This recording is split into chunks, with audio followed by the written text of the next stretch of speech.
이번 시간에는 그동안 실습했던 내용들을 다시 한번 정리해 보겠습니다. 평면도 측정은 2학기 실습 마지막 과제이기 때문에 오늘 설명에서는 생략하도록 하겠습니다. 먼저 오토콜리메이터를 이용한 진직도 측정에 대해서 알아보겠습니다. 오토콜리메이터는 미소각을 측정하는 광학적 측정기이다. 오토콜리메이터의 원리는 빛이 반사경을 통해서 되돌아오는 각도를 가지고 변화를 측정한다고 그랬습니다. 예를 들면 광원이 빛을 쐈을 때 이 빛이 이게 지금 반사경입니다. 반사경에 맞고 다시 되돌아오는 위치, 이것을 측정하는 것인데 지금은 입사광과 반사광이 같은 위치에 옵니다. 왜냐하면 이 반사경의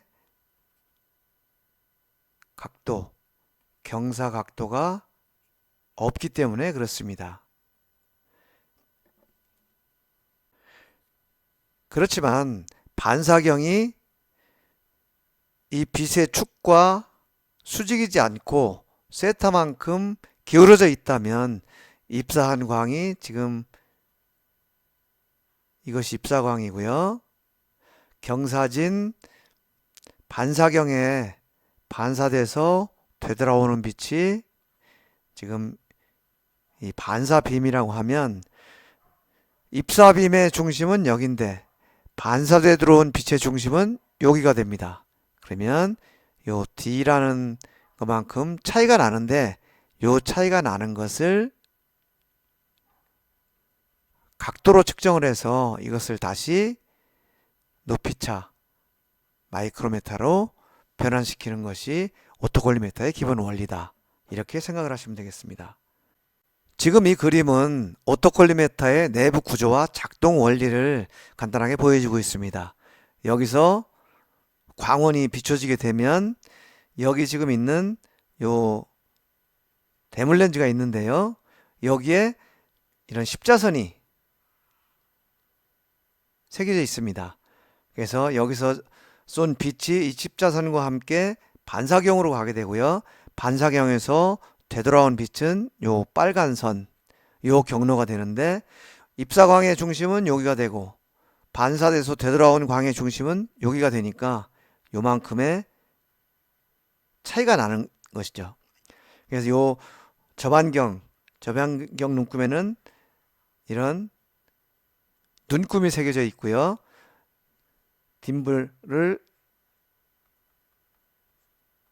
회전시켜서 이 십자선 눈금과 그 다음에 저반경에 있는 이 눈금의 어느 위치를 맞춰주는 작업을 해주는데 이때 맞추기 위해서 딤블을 돌리면 그 딤블이 움직인 값만큼을 초로 표시를 해주게 됩니다. 그럼 그 초를 읽어서 이제 우리가 필요한 값을 계산을 하게 되는 것이죠.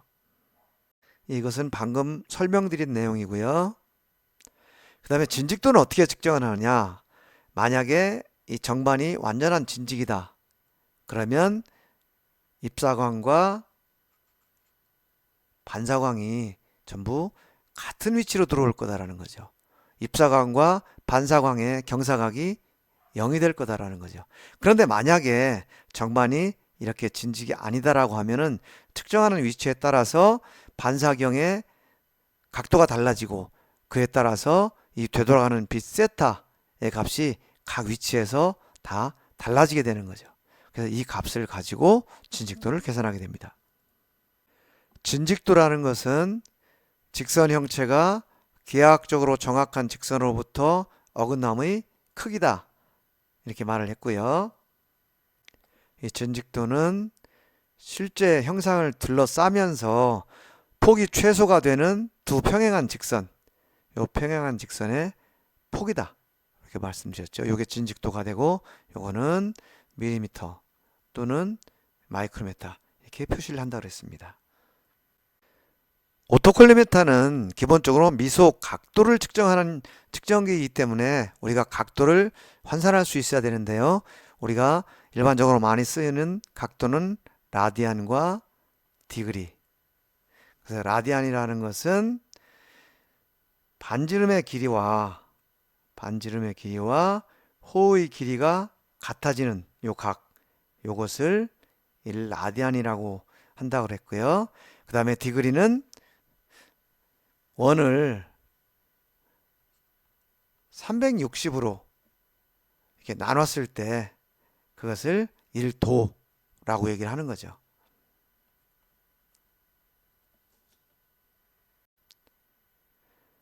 그러니까 이 원을 360으로 쪼갰을 때 요 각도, 요게 1도가 된다. 그래서 라디안과 디그리의 관계입니다. 1라디안은 2파이분의 360, 파이분의 180. 그래서 이것은 약 57.3도가 되고요. 디그리를 라디안으로 바꾸면 180도분의 파이가 되기 때문에 1도는 약 0.017 라디안이 된다. 근데 우리가 주로 초를 많이 쓰기 때문에 이것을 3600으로 나누면 1초는 약 0.000000484 라디안 이렇게 되는데 끊어서 485로 보통 사용을 하고 있습니다. 오토콜리메이터는 미소 각도를 측정하는 각도 측정기이기 때문에 우리가 원하는 진직도를 계산하려면 각도를 마이크로미터로 바꿔줘야 됩니다. 우리가 이 세타가 1초일 때 1000mm에 대해서 약 0.00485mm의 높이차를 가진다는 것을 계산을 통해서 알 수가 있습니다. 이 각도를 세타라고 보고요.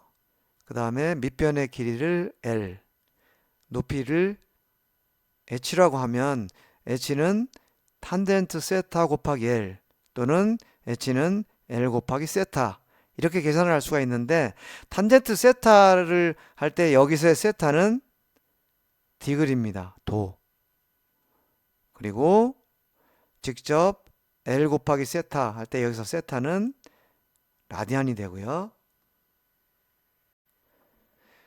1초는 지금 1초는 0.00000484813 라디안 이렇게 되어 있습니다. 그래서 이 값에다가 1000mm를 곱하면 이것은 약 4.85 마이크로미터가 됩니다. 만약에 탄젠트 세타 곱하기 1000 이렇게 해도 4.85 마이크로미터 같은 값이 나오게 됩니다. 근데 만약에 여러분들이 이런 방법으로 계산을 하려면 이 세타가 도이기 때문에 우리가 지금 측정한 것은 오토콜리메터에서 측정하는 것은 초 단위로 나옵니다. 그래서 1초를 도로 바꿔줘야 되니까 이것은 1도는 3600초가 됩니다. 그래서 이렇게 계산을 하면 0.0000722도 이렇게 계산을 해줍니다. 그래서 이 값에다가 곱하기 1000 근데 이 값이 아니고 이게 탄젠트죠. 탄젠트 이 값에다 곱하기 1000 해주면 이것도 마찬가지로 4.85 마이크로미터가 나오는데 이것이 정확하게 값이 같게 나오는 것은 아닙니다. 근데 각도가 아주 작으면 탄젠트 세타를 곱해주나 아니면 그냥 세타를 라디안으로 곱해주나 값이 거의 같게 나오기 때문에 근사적으로 이렇게 계산을 하는 경우도 있습니다. 그러면 1000mm에 대해서 4.85 마이크로미터의 높이차를 가지고 있으니까 우리가 측정할 때 사용한 반사경의 이 밑면은 105mm가 됩니다. 그래서 105mm일 때는 높이차가 얼마가 되겠느냐? 약 0.5 마이크로미터가 된다. 이런 의미입니다. 이것은 반사경을 이동해 가면서 측정할 때 첫 번째 위치가 여기에 있는데 두 번째 위치에서는 정반의 각도에 의해서 반사경이 이만큼 기울었다. 이만큼 기울었는데 이 기울어진 각도가 만약에 1초였다 한다면 이 기울어진 각도에 의해서 반사경이 갖는 높이차, 이 높이차는 약 0.5 마이크로미터가 된다. 이런 의미로 이해를 하시면 되겠습니다. 진직도 계산 방법 및 순서, 이것들은 우리가 실습 시간에 충분히 설명을 했고요. 그 다음에 계산 과정. 계산 과정은 최초의 일금값, 현재 읽은 값에서 최초의 읽은 값을 빼서 이 값을 계산을 해주고요. 여기 현재 읽은 값에서 이 값을 빼면 이 값이 되고 이런 식으로 계산을 좀 해주고요.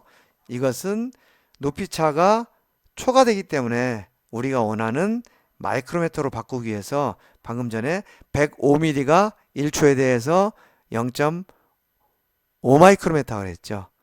그래서 이 높이차 생긴 데다가 곱하기 0.5 마이크로미터 했더니 여기에 0.4 마이크로미터가 계산이 된 겁니다. 첫 번째 위치는 여기가 되고요. 두 번째 위치는 반사경을 이동해서 이 위치에서 측정한 값이 두 번째가 되고 이런 식으로 측정을 해 나가고요. 여러분들 이제 기말고사에서 이 진직도를 계산하는 문제가 이제 시험에 나갈 겁니다. 그런데 여러분들 지금 이것만 보고 요거를 지금 요 값에서 나누기 2를 했더니 이 값이 나왔구나. 이것도 나누기 2를 했더니 이 값이 나왔구나. 이렇게 이해를 하시면 안 됩니다. 이것은 나누기 2를 한 것이 아니고 높이차 0.5 마이크로미터를 곱해주는 것입니다. 우연히 0.5가 됐기 때문에 나누기 2하고 같은 값으로 나온 것처럼 보일 뿐이지 실제 원리는 전혀 다릅니다. 만약에 시험 문제에 105mm가 아니고 이 반사경 밑면의 길이가 50mm 였다고 한다면 어떻게 계산을 해야 되겠느냐라고 이 수치를 바꿔서 제가 시험 문제를 냅니다. 그럼 여러분들은 무턱대고 나누기 2 또는 곱하기 0.5 이렇게 해주면 안 되고 50mm일 경우에는 1초에 대해서 높이차가 몇 마이크로미터가 되겠는가 이것을 다시 계산을 해줘야 됩니다. 예를 들면 105mm일 때 0.5 마이크로미터였다면 50mm일 때는 얼마가 되겠는가 이렇게 계산을 해서 여기다 곱해줘야 되는 거죠.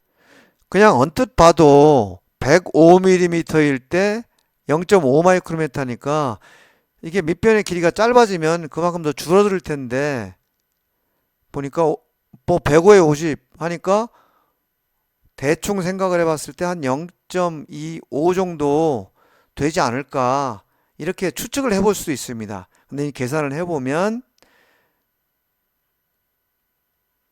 이렇게 곱해주면 되니까 x는 0.5 곱하기 50 나누기 105 이렇게 하면 약 0.238 마이크로미터 이렇게 계산이 되니까 여기가 105가 아니고 50이었다면 여기는 곱하기 0.5를 할 게 아니고 곱하기 0.24 이 값을 곱해서 이 높이차를 계산을 해줘야 되는 거죠. 여기 있는 이 높이차를. 그런 원리를 여러분들 잘 이해를 하시기 바랍니다.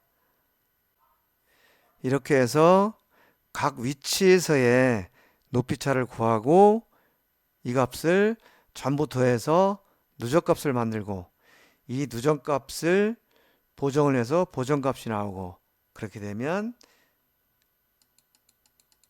진직도가 이렇게 계산이 되는 것이죠. 가장 낮은 점이 마이너스 9.9, 가장 높은 점이 플러스 3.7. 그래서 이 차를 다 더하니까 13.7 마이크로미터가 진직도가 됐다. 이런 과정을 우리가 실습을 통해서 자세히 배웠습니다. 그래서 여러분들은 이 개념을 잘 기억하고 있다가 시험 문제를 잘 풀어보시기 바랍니다. 이것은 누적값을 그래프를 그린 것이고요. 우리가 양단 지지법을 이용해서 진직도를 계산해야 되니까 요 끝을 이렇게 연결해서 이거로부터 가장 높은 점, 가장 낮은 점,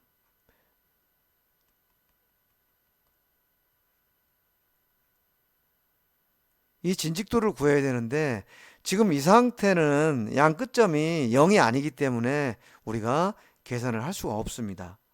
그래서 첫 점과 끝점을 연결한 좌표축을 만든 다음에 그것을 첫 점은 이미 0이 되어 있고요.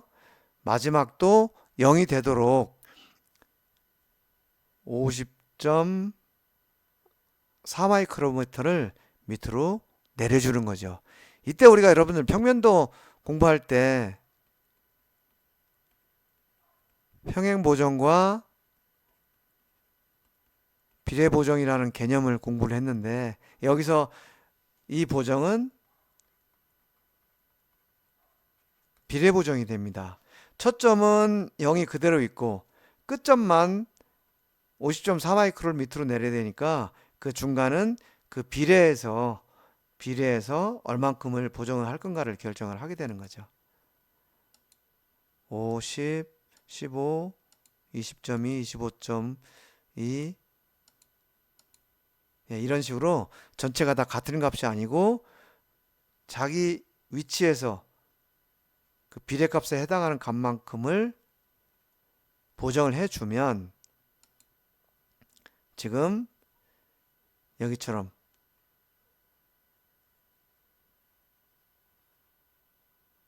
이렇게 있던 그래프가 지금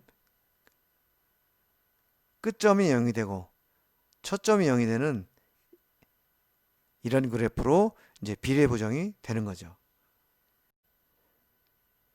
그렇게 되면 첫 점과 끝점이 모두 0이기 때문에 거기서 가장 높은 점의 값, 가장 낮은 점의 값을 찾아서 더해주면 그 폭이 진직도가 되는데 이것이 우리가 양단 기준법이라고 얘기했죠. 양 끝을 0으로 만들어서 그 0을 기준으로 계산을 한다라고 해서 양단 기준법이라고 표현을 합니다.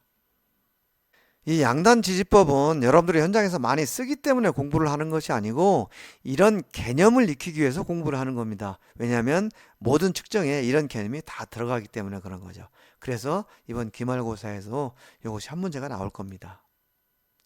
그러면은 정반의 실제 형상이 어떻게 생겼는가라는 것을 이제 유출을 해보면 실제 우리가 맨 앞쪽 지금 이 뒤에서부터 이쪽으로 이렇게 오면서 측정을 한 거죠. 그래서 맨 앞쪽이 볼록 튀어나왔고 이 뒤쪽이 좀 안으로 중간이 들어갔다. 이쪽은 이제 마이너스가 되고 이쪽은 플러스가 되고 정말 이런 형상으로 생겼다. 이렇게 보시면 되겠습니다. 이것을 이 대각선을 단면으로 이렇게 보면 형상이 여기가 이렇게 생겼다는 거죠. 그래서 이쪽이 안쪽으로 좀 이렇게 들어갔고 이쪽이 튀어나왔고 우리가 오토콜리메타를 여기에다 대고 여기서 빛을 이렇게 쏴서 측정을 했고, 반사경은 이 뒤에서 이렇게 앞으로 오면서 측정을 했고, 지금 이런 상태입니다. 그 다음은 대칭도 측정인데요. 대칭도라는 것은 서로 대칭이어야 할 형체의 대칭 위치로부터 어긋남의 크기, 이렇게 정의가 되어 있고요. 그 값은 데이텀의 대칭인 기하학적 두 평면으로 그 중심면 사이를 끼웠을 때 평면의 간격, 두 평면의 간격, 그러니까 요 값, 요것이 대칭도가 되고요. 그 다음에 여기에 보면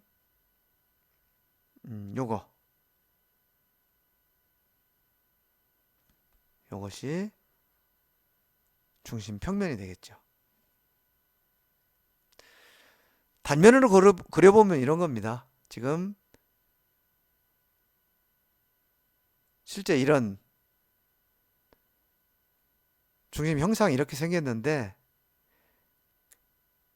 대칭이어야 될 기준 위치가 여기다. 그러면 여기서부터 가장 큰 값, 요것의 2배, 요것이 대칭도가 된다. 이런 의미고요. 만약에 대칭도 공차가 예를 들어서 0.08에 대해서 이렇게 규제가 됐다 하면은 요 t라는 값이 0.08이다. 그래서 가공한 제품은 요 사이에 있어야 된다. 이제 그런 의미입니다. 그래서 이 도면은 데이텀 A, 데이텀 A는 요 부분과 요 부분, 그러니까 데이텀 A는 요 부분이 되겠죠. 요 부분의 중심에 대해서 요 부분의 중심, 즉 요 부분의 중심이 되는 거죠. 요 부분의 중심이 100분의 1 이내에 있어야 된다. 이제 도면은 그런 의미입니다. 근데 여기서 100분의 1이라는 이 의미는 이 두 형체의 중심값의 차이, 이것이 0.01이어야 된다. 이런 뜻이 아니고 요거의 2배. 예를 들어서 이것이 데이텀이라고 한다면 요 한쪽 편차가 100분의 1이 아니고 이것을 2배한 양쪽,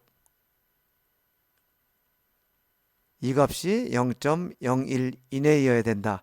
이런 뜻이기 때문에 한쪽 편차는 실제는 나누기 1을 하면 0.005 이내여야 된다. 이런 의미로도 이해를 할 수가 있겠습니다.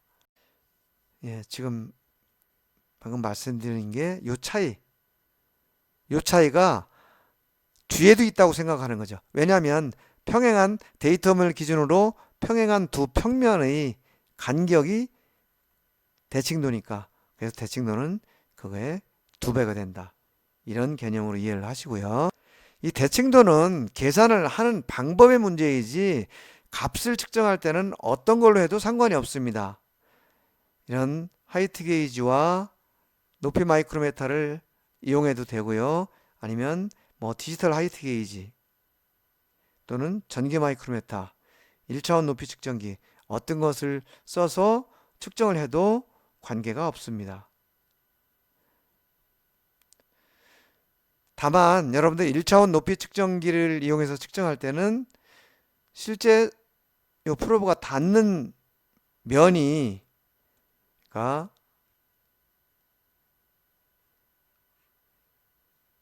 안쪽을 측정할 때는 여기서 여기가 닿고 같은 치수를 만약에 외측이다 하면 여기서 이렇게 측정했을 때 여기가 닿기 때문에 실제 닿는 면적에 따라서 값이 달라진다. 그래서 우리가 프로브 교정이라는 걸 해준다 그랬습니다. 프로브 교정이라는 것은 게이지 치수를 알고 있는 상태에서 프로브 지름을 구하는 것이 프로브 교정이고, 측정은 프로브의 지름을 알고 있는 상태에서 공작물의 치수를 구하는 것이 측정이다. 이렇게 우리가 공부를 했습니다. 이 개념도 잘 이해를 하시기 바랍니다. 그래서 측정은 우리가 필요로 하는 여기까지의 높이, 여기까지의 높이, 여기까지의 높이, 여기까지의 높이, 이 높이 A, B, C, D를 어느 것으로 측정을 하든 이 값만 알면 우리가 대칭도를 계산을 할 수가 있는 거죠. 그래서 여기에 이런 식으로 대칭도를 계산한다. 지금 요 값, 그 다음에 요 값. 이렇게 계산한 것이 데이텀까지의 높이고요. 이렇게 계산한 것이 요 측정 형체의 높이입니다. 그러면 요 두 값의 차이의 절대값, 그래서 곱하기 2를 하면 대칭도가 산출이 된다. 이렇게 우리가 공부를 했습니다. 그 다음에 그 측정을 하면서 일반 하이트 게이지는 높이 마이크로미터가 있어야 값을 알 수가 있는데, 디지털 하이트 게이지는 여기에 스케일이 붙어 있기 때문에 우리가 측정을 하면 직접 그 값이 여기에 표시가 되기 때문에 편리하게 측정을 할 수 있다라는 것도 측정하면서 같이 공부를 했고요. 그 다음에는 진원도 편심량, 이것을 구했는데, 원이라는 것은 평면 위의 한 점에서 일정한 거리에 있는 점들로 이루어진 곡선, 이것이 원인데, 실제 가공을 한 제품은 완전한 원이 아니다. 그래서 가장 작은 반지름과 가장 큰 반지름의 차이를 가지고 진원도를 계산을 하는데, 문제는 어디를 중심으로 잡아야 되느냐가 명확치 않기 때문에 이렇게 진원도를 계산하기 위해서 가상의 원이 필요한데, 그것을 기준원이라고 한다라고 했고요. 지금 여기에 보시면 진원도, 그 다음에 여기는 편심량, 이런 것도 규제가 되어 있고,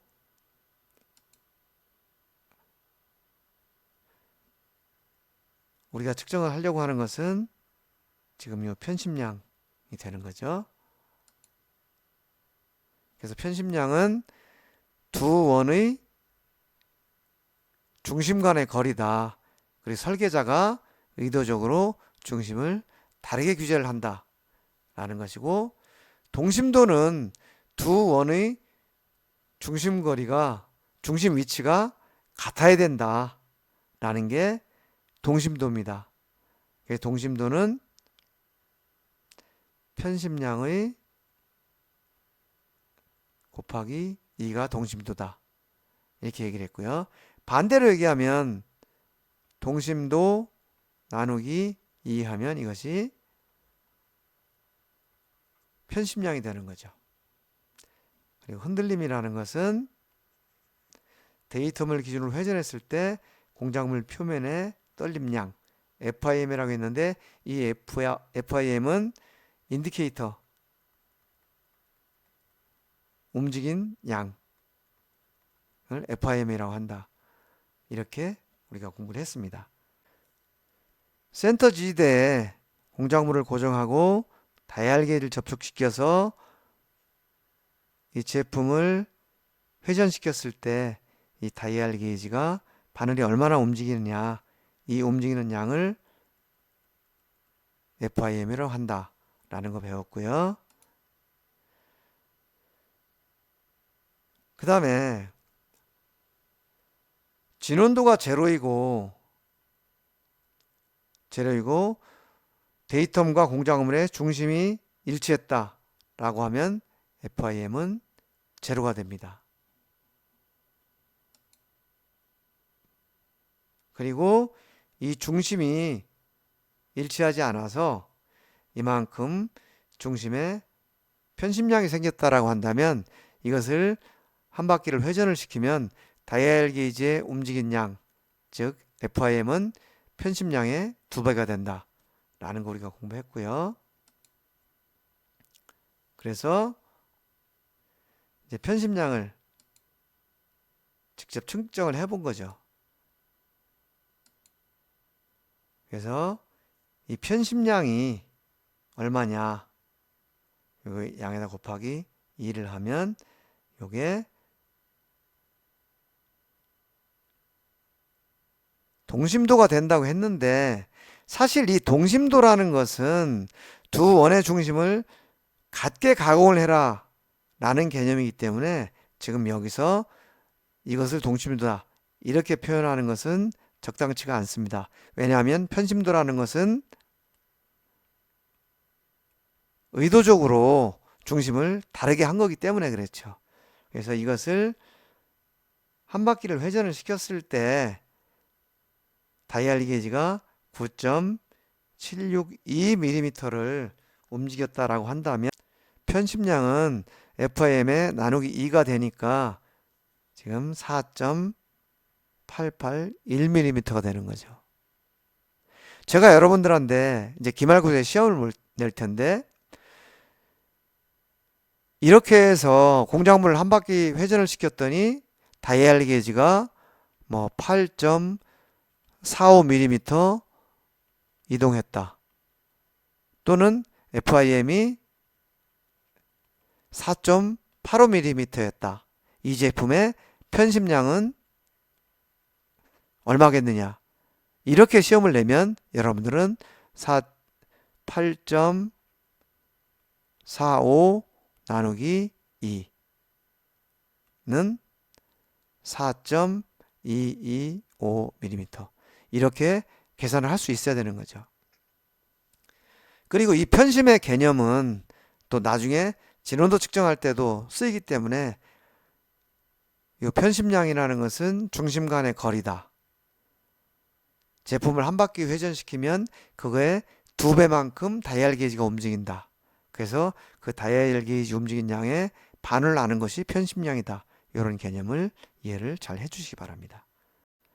그 다음은 전기 마이크로미터에 대해서 공부를 했고요. 전기 마이크로미터를 이용해서 측정을 하는 것은 다른 테스트 인디게이터를 이용해서 측정하는 것과 과정은 똑같습니다. 단지 테스트 인디게이터라는 그 센서 대신에 전기 마이크로미터를 사용을 한 것이죠. 전기 마이크로미터는 검출부, GC부, 또 스탠드, 이 하이트 게이지 이건 똑같은 것이죠. 스탠드는 마찬가지로 하이트 게이지를 쓰고 대신에 이 전기적으로 검출하는 부분이 있다 보니까 그 부분을 지시하는 지시부가 있다. 이것이 인디게이터를 이용하는 거하고 좀 다른 거고요. 그 다음에 이 전기 마이크로미터는 꼭 이런 식만 있는 것이 아니고 다이얼 게이지와 같이 이런 식으로 아래 위로 움직이면서 측정하는 이런 이제 플런저 타입이라고 하는데, 이런 전기 마이크로미터도 있습니다. 전기 마이크로미터는 LVDT 원리를 이용해서 그 값을 이제 읽어서 계산을 하는 건데요. 여기에 이렇게 코일이 감겨져 있고 이 코일 사이에 보빈이라고 하는 철심이 들어가 있어서 이것이 이렇게 움직임에 따라서 전압차가 생기는 것을 가지고 변이를 계산한다. 즉 보빈은 지금 여기 이쪽으로 움직이고요. 이것이 움직임에 따라서 어떤 전압차가 출력이 되는데, 여기에 보시면 출력 전압이 차이가 나는 것을 이 변이로 나눠서 계산을 하는 그런 원리가 됩니다. 이것은 앞에 그림을 설명한 것이고요. 우리가 테스트 인디케이터를 쓸 때는 최소 눈금이 뭐 100분의 1이냐 1000분의 2냐 이것이 따로따로 아예 인디케이터 자체가 따로 나왔었는데, 이 전기 마이크로미터는 그 범위를 증폭해서 계산을 하는 거기 때문에 여기에 있는 그 이 레인지라는 것을 눌러주면 이 측정 범위가 바뀌게 됩니다. 예를 들면 지금 플러스 마이너스 500 마이크로메타, 여기가 500 마이크로메타니까 지금 여기까지는 100 마이크로메타가 되고, 그 다음에 요것을 5칸으로 나눴으니까 여기서는 최소 눈금이 20 마이크로메타가 되고, 그래서 요때는 측정 범위가 플러스 마이너스 500 마이크로메타고 한 눈금의 값이 20 마이크로메타고, 이렇게 측정을 할 수가 있고요. 또 범위를 계속 바꿔가면서 요 측정 범위가 바뀌면은 최소 눈금의 단위도 계속 바뀌는 이런 구조이기 때문에 정도를 달리하면서 측정하기에 편리합니다. 지금은 측정 범위가 50 마이크로메타, 여기가 50 마이크로메타니까 여기는 10 마이크로메타, 그러니까 요 10 마이크로메타를 5칸으로 나눴기 때문에 요 한 칸은 최소 눈금이 2 마이크로메타가 되고, 이런 식으로 자유자재로 최소 눈금을 바꿀 수가 있는 거죠. 요것은 여기가 5 마이크로메타니까 여기까지가 1 마이크로메타고, 1 마이크로메타를 5칸으로 나눴으니까 요것은 최소 눈금이 0.2 마이크로메타고, 이런 식으로 범위와 분해능을 바꿔가면서 할 수 있는데, 예를 들어서 제가 이 시험 문제를 그렇게 낼 수가 있습니다. 여기서 바늘 눈금을 주고 이게 플러스 마이너스 뭐 30 마이크로메타다 범위가. 그럼 한 눈금은 몇 마이크로메타냐, 이렇게 시험 문제를 낼 수가 있겠죠. 그럼 여러분들은 이 원리를 이용해서 얼마인지를 값을 적어주면 됩니다. 이렇게 전기 마이크로메터를 이용해서 높이가 됐든 어떤 값을 측정하는 것이고요. 그 다음에 측정한 값을 어떻게 처리할 거냐라는 것은 우리가 1학년 때 실습한 것과 마찬가지입니다. 인디게이터를 이용해서 측정하는 것과 마찬가지로 높이차를 이용해서 뭐 단차를 잰다든지 아까처럼 대칭도를 잰다든지 이런 것을 응용하는 것은 다 마찬가지고요. 어떻게 센싱을 하느냐라는 것을 전기 마이크로메터에서는 이제 다른 방법이다, 또 다른 원리로 사용을 한다라는 것을 지금 설명을 한 겁니다. 그 다음에는 이제 공구 현미경을 이용한 측정에 대해서 우리가 공부를 했습니다. 이 뒤에서 빛을 쏴서 그 빛이 위로 올라가고요. 여기에 대물 렌즈가 있고 저반 렌즈가 있고 여기 공작물이 있습니다. 그리고 이 테이블이 X, Y축으로 움직이고, 여기서 직접 눈으로 보면 사람이 피곤하고 정확하지가 않기 때문에 이거 대신에 CCD 카메라를 이용해서 그 상을 컴퓨터 모니터로 보면서, 지금 여기 이 상이 이 공작물입니다. 보면서 측정을 한다고 그랬고요. 이제 공구 현미경에서부터 2차원 좌표 측정, 그 다음에 측정물 좌표계라는 이런 개념이 생긴다는 거 우리가 자세히 공부했고요. 정반 측정 방식에서는 일일이 다 손으로 계산을 했는데, 지금 이 도면에서 이런 두 직선이 교차하는 점을 구한다든지, 이런 경사진 각도를 구한다든지, 아니면 여러 개의 원의 중심을 연결한 새로운 원을 계산한다든지, 이런 것들은 우리가 정반 측정 방식에서 할 수가 없습니다. 그래서 좌표 측정 방식에서 소프트웨어를 이용해서 간단하게 계산을 할 수 있다라는 것을 우리가 실습 시간에 살펴봤고요. 예를 들면 여기서는 직선 1 측정하고 직선 2 측정하고 직선 1과 직선 2의 교차점을 구해라 하는 이 소프트웨어 버튼을 눌러주면 자동으로 계산을 합니다. 이것도 마찬가지로 원1, 원2, 원3을 측정을 하고 이 세 원의 중심을 이용해서 새로운 원을 계산해라 라는 메일을 눌러주면 아주 간단하게 컴퓨터가 계산을 하는 그런 편리한 측정 방식이라는 것도 우리가 공부를 했고요. 그러기 위해서는 측정 소프트웨어라는 것을 이제 이용하기 시작한다. 그래서 측정 소프트를 이용할 때는 우리가 직접 계산할 필요는 없지만 오히려 자동으로 계산하기 때문에 그 개념을 더 잘 이해해야 된다. 그래서 좌표계를 어떻게 설정할 거냐. 우리가 좌표계 우선순위, 데이터 우선순위를 배웠죠. 그거에 따라서 잘 적용을 해줘야 되고요. 그 다음에 데이터 표적이라는 것도 배웠죠. 측정할 때 어디를 측정을 해서 데이터로 삼을까, 이러한 개념들을 잘 적용하는 것이 중요하고요. 그 다음에 뭐 직선을 계산한다든지 원을 계산한다든지 타원을 계산한다든지 이런 것들은 데이터 설정만 정확하게 여러분들 실시를 하면 그 다음에는 이 소프트웨어를 이용해서 전부 측정을 하기 때문에 그 과정은 생각보다 굉장히 단순한 그런 과정이다 라는 거 우리가 알아봤고요. 그 다음에는 공기 마이크로메타. 이 공기 마이크로메타를 이용한 측정은 마찬가지로 다른 측정과 다 동일한데 센서를 뭐를 쓸 거냐 한데 이 센서를 압축 공기를 사용한다. 그 부분만 다릅니다.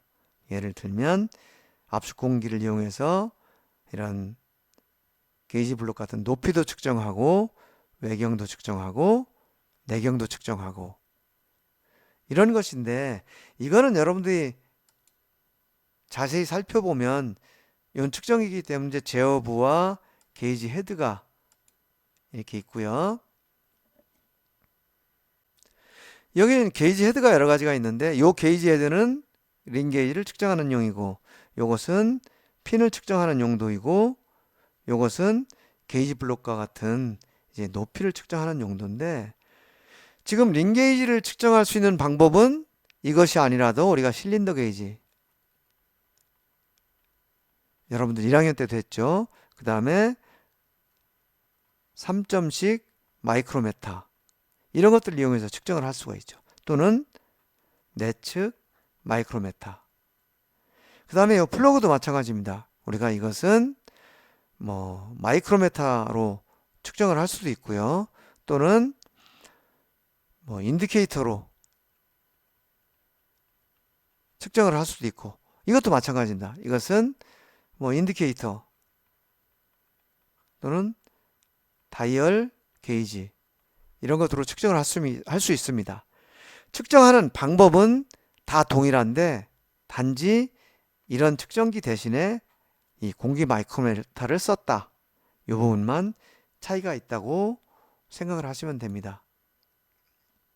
그래서 높이차를 측정할 때는 압축 공기가 여기서 이렇게 나와서 측정을 하고 내경을 측정할 때는 여기서 이렇게 바람이 나오고 외경을 측정할 때는 압축 공기가 여기서 이렇게 측정을 하는데 이 두 점을 측정한다 라는 개념으로 보면 마이크로메타나 동일하다는 의미죠. 여기서 높이차를 계산할 때도 여기다가 다이얼 게이지 놓고 측정할 때나 원리는 같다. 단지 다이얼 게이지가 접촉하는 것 대신에 압축 공기가 접촉을 한다. 이런 내용을 보시면 되겠습니다. 이것은 유리형식 공기 마이크로메타의 원리를 설명한 건데요. 간단히 생각하면 압축 공기가 이쪽으로 이렇게 배출이 되고 그 다음에 이 압축 공기가 배출이 되는 것이 이 노즐의 공작물과 노즐의 간격 요 간격의 차이에 따라서 달라질 거라는 거죠. 그럼 그 달라진 양을 이 테이프관에서 이 플로팅 장치가 변화를 주면서 얼마나 플로팅이 됐느냐. 그러니까 여기에서 노즐 간격이 좁으면 플로팅이 압력으로 치면 더 압력이 높아질 것이고 만약에 공기가 빠져나가는 양으로 치면 공기가 빠져나가는 양이 줄어들 겁니다. 그 관계를 여기서 이제 표시를 해주는 그런 원리로 되어 있는 것이 공기 마이크로메타고요. 이것은 앞에 그림을 설명한 거고요. 이렇게 해서 공기 마이크로미터와 전기 마이크로미터를 이용한 측정을 지금 알아봤는데, 이 두 측정기는 한쪽은 전기를 쓰고 한쪽은 압축 공기를 쓴다는 거를 제외하면 원리가 거의 비슷합니다. 그래서 여러분들 이 두 가지를 잘 비교를 해보시고, 또 과제 피드백에 제가 이 두 가지 차이점을 자세하게 비교를 해놨으니까 그 부분을 보고 참고해서 공부를 하시기 바랍니다. 또 우리가 다이얼 게이지 또는 1차원 높이 측정기, 하이트 게이지, 뭐 디지털 하이트 게이지, 전기 마이크로미터, 공기 마이크로미터, 이런 여러 가지를 이용해서 측정을 했는데, 사실 무엇을 측정할 거냐, 또 측정한 값을 가지고 어떻게 처리를 할 거냐는 것은 다 비슷합니다. 단지 지금 우리가 측정한 것의 차이점은 센서를 어떤 것을 사용하느냐라는 것이고요. 그러다 보니까 그 센서의 원리, 특징, 이런 것들을 지금 배웠다, 이렇게 생각을 하시면 되고요. 그 센서를 이용해서 얻은 데이터를 가지고 무엇을 할 것이냐라는 것은 높이차를 계산한다든지, 지름을 계산한다든지, 위치도를 계산한다든지, 또는 대칭도를 계산한다든지, 이런 것들은 전부 공통적인 작업이다 라는 것을 이해해 주시면 좋겠습니다. 그 다음은 마지막으로 초음파 센서를 이용한 측정인데요. 이 측정은 지금까지가 우리가 했던 정밀 측정하고는 조금 차이가 있습니다. 이것은 정밀도가 뭐 1000분의 얼마냐, 100분의 얼마냐, 이렇게 따지는 것이 아니고 대략적인 측정이라고 보시면 되겠고요. 대신에 조립이 된 상태에서 눈에 보이지 않는 부분을 우리가 측정하는 방법이 없었는데, 이 초음파 센서를 이용해서 측정을 하면 보이지 않는 부분을 측정할 수 있다. 그래서 경우에 따라서는 대단히 유용하게 사용을 할 수가 있다, 이런 특징이 있습니다. 지금 이것이 초음파 센서고요. 이 초음파 센서를 공작물에 대고 측정을 하면 이제 이 측정한 값을 가지고 데이터를 컴퓨터로 보내서 계산을 하고 이러는 건데, 이것도 전문 소프트웨어가 있습니다. 그렇지만 우리는 이 소프트웨어를 사용하지 않고 간단하게 이 오실로스코프를 이용해서 계산하는 방법을 실습을 해본 겁니다. 측정 원리는 이 초음파 센서에서 초음파를 보내고 어느 물질에 닿아서 되돌아올 때, 요 되돌아오는 요 수신파의 값을, 시간을 측정을 해서 길이로 환산을 하는 겁니다. 초음파를 송신하고 반사되어 오는 것을 수신하고 그 시간을 측정한다. 그래서 우리가 L이라는 거리, 지금 우리가 측정하려고 하는 것은 이 L이라는 거리가 되겠죠. 이 거리는 2분의 1 TC라는 공식으로 계산을 하는데, 이것은 우리가 측정한 시간이고요. 요 C라는 것은 음속인데, 음속은 여러 가지 재질에 따라서 다 다르게 되죠. 우리가 보통 공기 중에서 소리가 뭐 1초에 340m 간다, 이렇게 얘기를 하는데, 그것이 음속이 되는 거죠. 근데 이런 철이나 플라스틱이나 이런 것들은 재질에 따라서 다 이 음속이 다르기 때문에 음속을 따로 이제 구해주거나 아니면 표에 나온 음속을 인용을 해서 이 거리를 계산을 해줘야 되겠죠. 실제 음속을 측정하는 모습을 한번 보겠습니다. 지금 이 그림은 초음파 센서를 이용해서 시간을 재는 장면입니다. 여기 지금 H1, H2, H3, 이 세 개의 봉이 이 블록 안에 박혀 있는데, 지금 안쪽으로 박혀 있기 때문에 지금까지 우리가 사용했던 측정기를 가지고는 측정을 할 수가 없습니다. 그래서 초음파 센서를 이용해서 측정을 하려고 하는 것이고요. 그 다음에 여기서 지금 우리가 이 재질의 음속을 알 수가 없습니다. 그래서 음속을 계산하기 위해서 이 거리를 알 수 있는 이 거리를 버니어 캘리퍼스로 측정을 한 다음에 그리고 여기서 이 시간을 재는 거죠. 이 시간을 재면 시간과 길이를 이용해서 음속을 계산할 수가 있는 것이죠. 그러면 실제 초음파 센서에서 어떻게 시간을 재는지 한번 보겠습니다. 지금 이 화면이 그 측정을 하기 위한 화면인데요. 원리를 보면 이렇습니다. 지금 이런 블록이 있는데 여기에 초음파 센서가 있고 여기서 초음파를 쏴주면 이 초음파가 처음에 이 물질과 만나는 이 부분에서 한번 변화가 있고요. 그 다음에 일정하게 갔다가 다시 여기서 변화가 있고 되돌아오게 됩니다. 그러면 이 시간을 우리가 재는데 이 시작에서부터 돌아오는 이 시간까지를 지금 여기 펄스로 나타내주고 있는 겁니다. 지금 시작하는 시간이 0이고요. 여기 지금 0에서 시작을 했는데 초음파를 쏘고 나면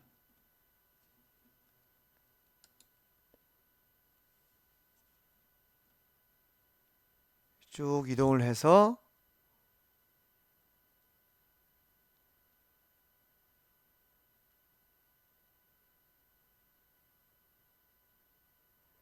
다시 파형이 나오는 여기까지가 이 시간이 됩니다. 그래서 지금은 0에서 16.04 마이크로 세컨드가 됐습니다.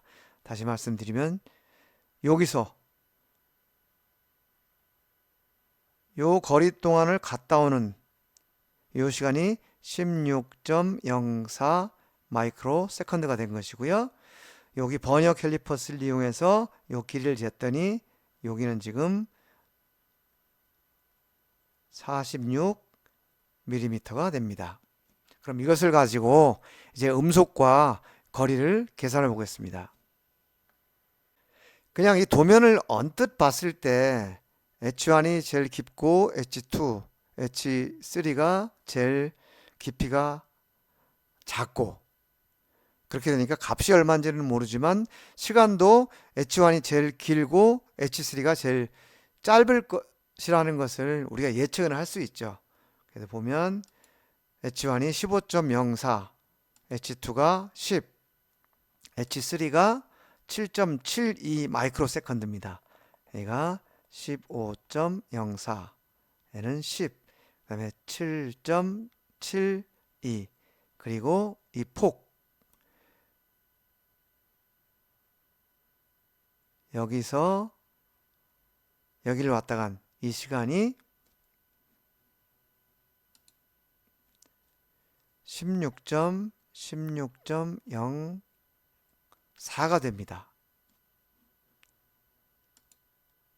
그리고 이 폭을 쟀더니 얘가 46mm, 얘는 마이크로 세컨드가 되고요. 앞에서 길이를 재는 공식이 L은 2분의 1 TC라고 했고요. 여기서 T는 시간, C는 음속. 근데 지금 우리가 시간도 모르고 음속도 모르면 L을 잴 수가 없는 거죠. 그런데 시간은 이미 측정을 해서 알고 있습니다. 그런데 음속이 얼마인지를 모르기 때문에 지금 L 값을 계산 못하는 거죠. 그런데 음속을 모르거나 더 정확한 음속을 구하고자 하는 경우에는 이제 이 공식을 변형해서 이런 식으로 음속을 계산할 수가 있습니다. 음속은 T분의 2L. L이라는 것은 우리가 46mm라는 것을 이미 측정을 했고요. 그 다음에 이 T가 16.04 마이크로 세컨드라는 것을 이미 측정을 했기 때문에 우리는 이 재질의 음속을 계산을 할 수가 있는 거죠. 그래서 음속을 계산했더니 5.736, 그래서 H1, H2, H3에 전부 5.736을 곱해주면 이제 시간과 음속을 전부 알 수가 있으니까 음속은 5.736이라는 상수가 되는 거죠. 그리고 시간은 각각의 이 시간들을 곱해주면